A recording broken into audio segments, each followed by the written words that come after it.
Elm Logistics. For all your logistic needs, call 631-299-3595. That's 631-299-3595. Elm Global Logistics. Pride, performance, and partnerships.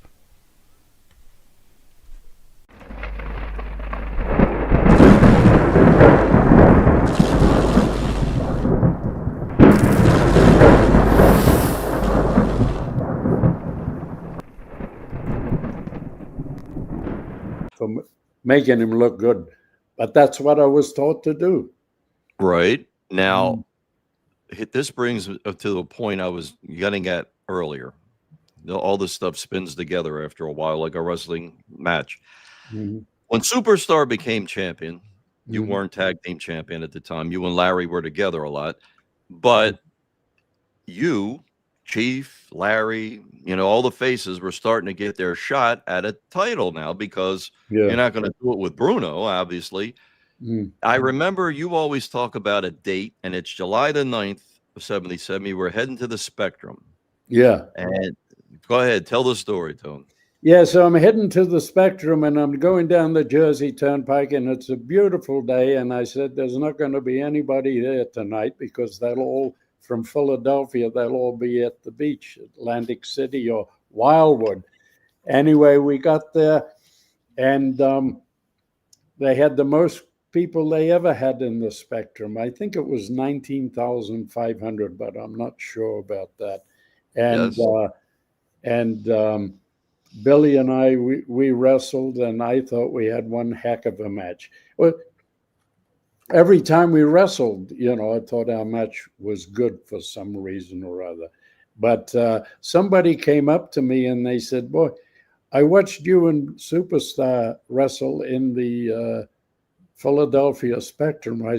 He said, you really had it in for each other that night, right? That, that we just wrestled, Yes. It was real. That's when it was real. Yeah. But now, see, a lot of people, and you can probably answer this because you were in the area right at that time. A lot of people want to say Bob Backlund wasn't over. They think they know what that means. Now, Superstar was drawing, but people didn't come to the Spectrum that night to see him beat Tony Garea. They came to see Tony Garea beat Superstar. They wanted him to lose that belt.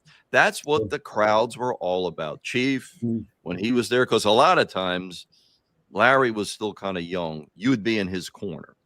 And then that would lead to Graham would attack you afterwards, and the next month you got a match.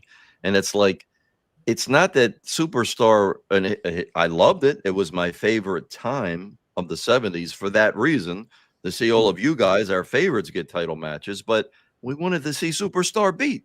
But he was a cool heel. It was kind of tough to hate him, but nevertheless, we wanted you to win.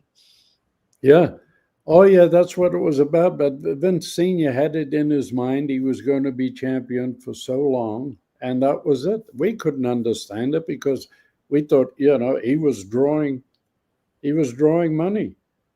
Boston, Philadelphia, Baltimore, Pittsburgh, all those big towns, New York, Madison Square Garden.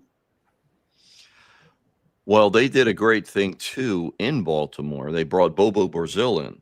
He wasn't in the area, but they brought him in for a one night, and, place was packed. And then the next year, you and Bobo got together against the Lumberjacks. Yeah, I don't remember that day. And it was like, it was just a one-time thing, but it filled the house. People were thrilled to see him, and put him with you. It was just like magic. It was great. But what did you think about Backlund's run as champion? Did you think he had it?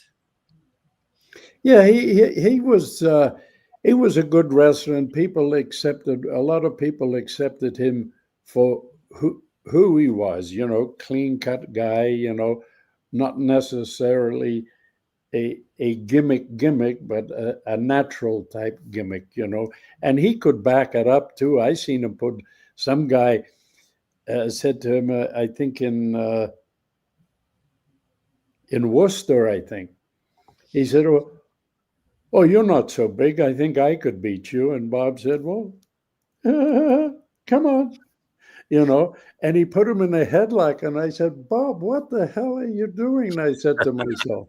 And the guy passed out. Mm. Pound for pound, Bob must have been the strongest man on earth. Oh, he was, he'd done repetition after repetition, whether it was push-ups, Hindu squats. He used to do the Harvard step test, He Hmm. done that, I think, in Hamburg for the whole television taping. Right.